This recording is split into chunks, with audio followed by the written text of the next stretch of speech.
I'm gonna go piss. Oh shit, I can't do whatever, bro. Why did I just kill myself on round 252, 50 hours into this COD Zombies game when I was only 3 rounds off of the world record? Now, starting off this game of Ascension, I know this map in and out. I have played this map so much. I have 2 255s on it. I used to hold the classic 255 speedrun, which is what we are currently going for. I was fairly confident I was going to get this first try, as this was actually my first try going for it in about a year and a half. I was excited to get this record back as soon as I possibly could. Now, the main difference between my game and the world record game was the rule change of allowing first box patches in high round games. When I got this world record, there was actually no first box patches allowed, and you actually had to just play the game totally legit, no first box patches. I wanted to use a first box patch at that time. When I got that world record, eventually that rule got changed, and you are now allowed to use first box patches, which will allow you to have more max ammos throughout your game, making you significantly faster throughout the course of your whole entire game. A lot of people will consider this unlegit, but when you are going for a speed run, the last thing you want to worry about is your setup and restarting over and over again. Once round 7 finishes and I have more than enough points to go to Speed Cola, I go ahead and leave power and run there as fast as I possibly can. Now, it is crucial to make sure you have enough points by the time you get there so you can go ahead and buy Mule Kick and also buy the HVK. If you have to knife zombies on insta kills, go for headshots, whatever you have to do, get enough points. Now, while I am here, I am still trying to get as much points as possible, and I also want to make sure I end this round in time. Now, as you see right here, I do not have Gersh devices, which is not really that good. You do want Gersh devices. You do want Gershes to end the round as fast as you can. Now, as you see, the round is 55 seconds in. I know it is about to end. Now that I know it is about to end, I'm gonna go ahead and call the lander, because once you call the lander, no more zombies can spawn in. So you want to make sure you call the lander when there are no zombies left to spawn in, so you don't lose any time. And as you see here with my stock option, I go ahead and just finish this round. The lander gets called in. I wait to see if there are monkeys. No monkeys spawn in, so we are going to go ahead, play round 9 here, and then pick the lander to spawn. So I know round 9 lasts about 53 seconds, so as soon as I possibly can, I'm gonna go ahead, throw a Gersh down that staircase as you see right there, kill any zombies that are lingering in the way. See right here, there's one zombie there, and then as soon as I kill that zombie, I go ahead, take the lander, and go to spawn. I would not want a monkey round right now. I'd actually prefer to have a monkey round next round, and we end up getting it right now, which is totally fine, but I am most likely not going to be able to get my free perk in Juggernaut. Once we kill the last monkey right here on Speed Cola, we are going to go back to power and just camp here until the next monkey round. So as you see right here, the next monkey round starts. We are going to try our hardest to end the monkey round before it hits any perks, so we can go ahead and get our free Juggernaut. That is the last monkey. We grab the free perk as well, and it is Juggernaut. This is also included in the perk patch. The reason you want to patch Juggernaut in is so you do not have to open the Juggernaut door, because if you do not open the Juggernaut door, that means the monkeys will not go for it, meaning the monkeys will have less perks to go for,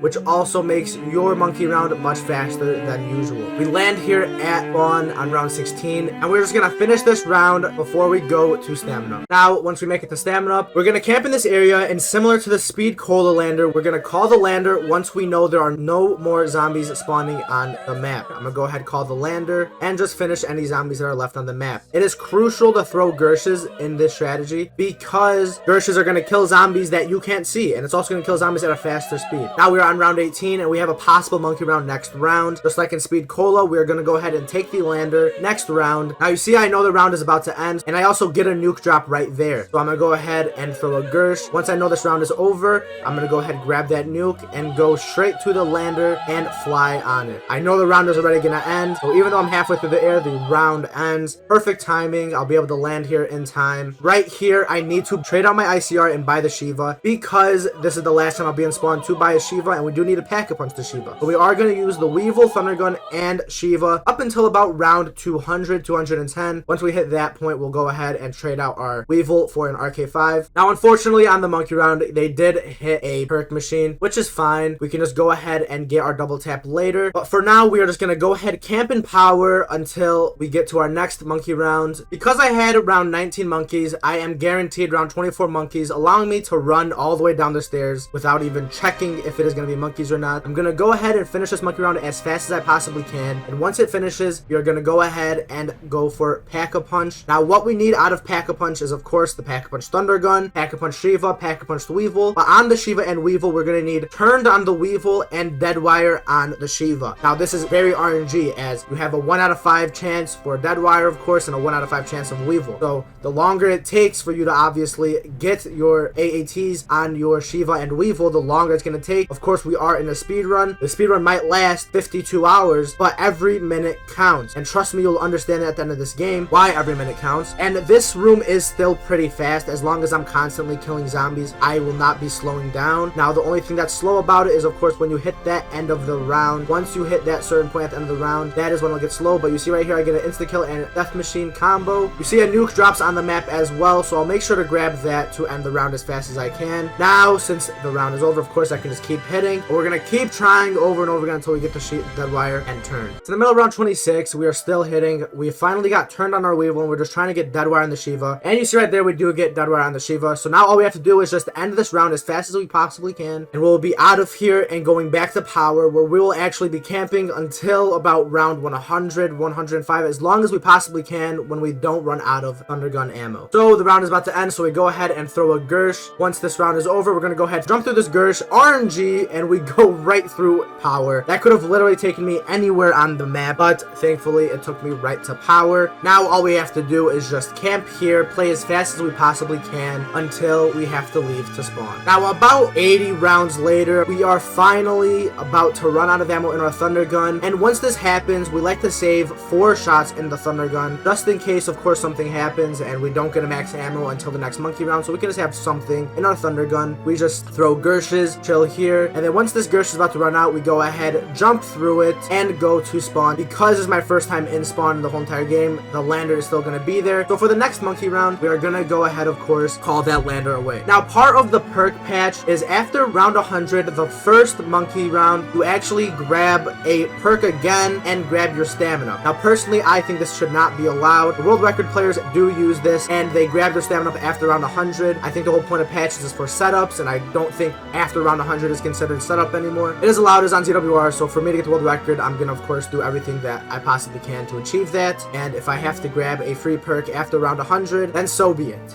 Now, over the course of the game, I was doing the strategy of camping in power and just going to spawn, back to power when I have max ammos, and then going back to spawn. This is what you do actually throughout the whole entire game, and as you see at this point, I was actually 13 minutes ahead of the world record. Now, the only way for me to really improve times is by getting my alchems and getting more max ammos when I have 0 bullets in my thunder gun. Now, if you get a max ammo when you have a lot of ammo in your thunder gun still, that's going to actually lose you a lot of time. Now, you see right here, I basically have a full thunder gun and I get a max ammo drop, which is not good. You do not want to get that. What I have to do right now is basically just spam as much as I possibly can, get something out of my max ammo at least, throw this Gersh, and just go ahead and grab the max ammo. Now, stuff like that will lose me a lot of time. Another thing that will lose me a lot of time is not playing death machines and insta kills in power. Now, you'll see right here, I do have a death machine in power, and using this right now in power is going to save me much more time compared to me using it in spawn. Now, right here, you see I'm killing a lot of zombies. Now you see here I'm using an insta-kill. Of course, it's not a death machine, but it is very similar. If anything, you're going to kill more zombies with an insta-kill. But you'll notice I'm killing a significant less amount of zombies. Now you might ask, why don't you just play all of your insta-kills and death machines in power? Well, the only reason I go to power is when I have ammo in my thunder gun. If I don't have ammo in my thunder gun, then there's no point in me going to power. I should just stay here. So I need to get lucky, get all of my trash drops while I'm at spawn, and while I'm at power, I want to get my death machines, my insta-kills, and my max ammo. That's the most ideal scenario. So of course, if I just get all of my max ammos while I have ammo in my thunder gun, I'm gonna lose a lot more time. So right now I'm actually gonna show you guys my monkey rounds. I know this isn't any footage, but this is actually all my tracked monkey rounds in this game, and you'll notice I have really good monkey rounds from 199 from before. This is really freaking good. Like, all these green mean 4-rounders. Usually you have a lot more 5-rounders than 4-rounders. Now obviously you want more 4-rounders, as 5 4-rounders equals 20 rounds, and 4 5-rounders equals 20 rounds. So basically, in the span of 20 rounds, I can either have 5 monkey rounds or 4 monkey rounds. And obviously, 1 monkey round is like 1 minute long. And if you're on round 250, when rounds are about 50 minutes long, that will literally save you 50 minutes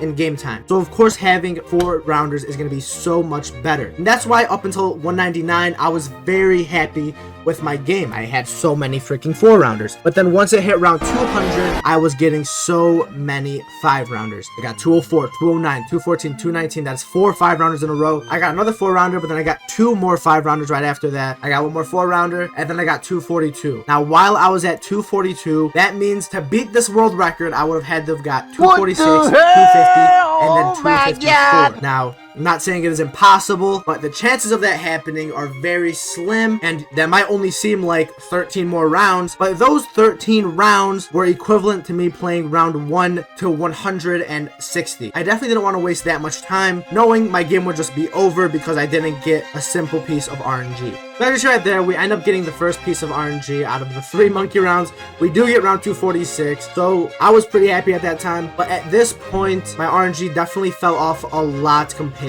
to before. Not only with, of course, monkey rounds, but also my alchems and my drops. Not playing a death machine in power will literally lose you out on 30 seconds to a minute, maybe even a minute 30 seconds. Same thing with insta kills, and same thing with losing your max ammos. All this stuff has a long-term effect, and when you're playing a map like Ascension, there's really nothing to improve on with the strategy. You're just doing the same thing over and over again. The only way you really can improve a time is just by RNG, and the unfortunate part is how long a game takes. You can have the greatest RNG at the beginning of the game, but really bad RNG at the end can destroy your whole entire game. Okay, guys.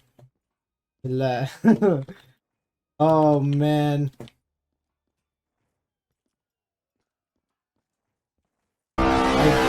So at this point, I got my 4-rounder again on round 250, but I knew that I lost a lot of time throughout the 40s. And I ended up doing a lot of math. Even if I got that round 254, if I just added up all my normal rounds and my alchem round, I still would not have beat the record, even if I got another alchem. At this point, I wasn't even guaranteed another alchem. There was actually a good chance I wasn't even going to get my last alchem, which is unfortunate and very unlucky. So at this point, I wanted to see how long my round 251 lasted to see if I was even going to be in the range of getting this world record. Throughout this game, I definitely had some times where I had a lot of time losses, but by far, this was the biggest time loss, and it wasn't even my fault. I was aware of this glitch that can happen on Ascension, but as you see here, I let that monkey hit me to make it stop. Now, once you see, I shoot it, and then it disappears. And then as you notice, they start taking Mule Kick. I go ahead and kill Mule Kick, but then somehow the monkey teleports to Speed Cola. Now, if you're wondering, that monkey did not get there in time. That is literally impossible for the monkey to walk there. As you see, I'm just pausing. I'm like, what the hell just happened? But it is impossible for the monkey to just get there in time. Now, when that monkey teleported and took Speed Cola, I again tried killing it, but you saw right there, the monkey teleported again and went to Stamina Up and took Stamina Up instantly. This is possible on Ascension. It might not be very common for people that play this game casually, as it's very unlikely, but when you're in a game for 250 rounds, it definitely can happen. Now, that actually wasn't the first time I lost a perk in this game. I did end up losing Stamina Up 2 other times as well to the same exact reason. It's a very unlucky thing that can just happen on Ascension. It's happened to me actually only once before, but it ended up happening 3 different times on this game. Now, of course, it only was Stamina Up. If it was Mule Kick, that would have been horrible because obviously I lose a weapon and Mule Kick and have to repack a punch. So I guess it's good that I was Stamina Up, but still, it is very unfortunate. So when it came to all of these time losses, I already knew I was not gonna beat the world record. So I went ahead and just stood there while the zombies killed me around 252, 50 hours into the game.